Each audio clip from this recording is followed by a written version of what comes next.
హిందూ ధర్మం ఎంతో పురాతన సనాతనమైందని, సాంస్కృతిక సాంప్రదాయాలకు నిలయమని ఎస్ఎస్ఎఫ్ కర్నూలు జిల్లా సహా సంయోజక్ చక్రవర్తి దేశాయ్ పేర్కొన్నారు. బుధవారం కౌతాలం మండల స్థాయి హిందూ ధర్మ సమ్మేళన కార్యక్రమాన్ని పురస్కరించుకొని కౌతాలం పట్టణంలో నగర సంకీర్తన గోవింద నామాలతో జై శ్రీరామ్ అంటూ నినదించారు. అనంతరం శ్రీ శ్రీ శ్రీ సద్గురు కృష్ణావధూత ఆశ్రమంలో ఈ కార్యక్రమాన్ని ఉద్దేశించి సంస్కృత భారతీ విభాగ సంయోజక్ శ్రీ అంకి శ్రీనివాస్ మాట్లాడుతూ హిందువుల వేద సంపద అమూల్యమైందని, వేదాంత శాస్త్రం, తత్వశాస్త్రం, పురాణాలు ధర్మాన్ని ఆచరించడానికి కావలసిన లోతైన జ్ఞానాన్ని హిందూ ధర్మ శాస్త్రం విశదీకరిస్తోందని చెప్పారు.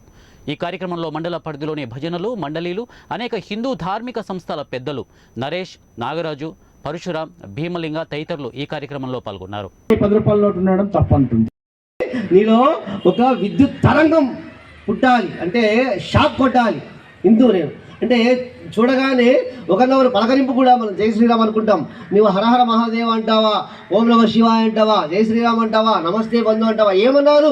కానీ పలకరింపులో కూడా మన హిందుత్వం ఉంటుంది. మన చేష్టల్లో, మన వ్యవహారంలో, మన పద్ధతిలో, మన అన్ని ఆచారాల్లో కూడా మనకి హిందుత్వం ఉంటుంది. కాబట్టి అక్కడ సముద్రము లోపల విమానం ఎలా నడపాలి, అలాంటి విషయాలు బయటపడుతున్నాయి. వేదం ఎంత నిగర్భితమైంది కాబట్టి ఆ యొక్క వేదము ఎంత తగ్గితే ఇంకా అప్పుడు ఆ వేదం జోలికి పోయినాడు కదా. వేదాలు ఎన్ని? 4 వేదాలు. ఒక వేదం చదువుతున్నాడు, అది పూర్తి కాలేదు. ఉన్నన్ని కాపీలు చదువుతున్నాడు, పూర్తి కాలేదు. ఇంకా వయసు మీద పడిపోయింది, వణుకుతున్నాడు, కింద పడుతున్నాడు, లేస్తున్నాడు. ఇక ఆ యొక్క సముద్రం బీచ్ దగ్గర ఆ చెన్నై సముద్రం వచ్చాడు. అప్పుడు అడిగినాడు, నాకు ఒక పర్మిషన్ ఇవ్వండి, అందరూ కూడా మీ కులం పేరుతో సహా చెప్పాలి. అంటే వాళ్ళు అన్నారు, ఇక్కడ ఒప్పుకొని మీరు పర్సనల్గా మాట్లాడుకోవచ్చు అన్నారు. అందరిని పరిచయం చేసుకున్నాడు, అందరితో మాట్లాడినాడు.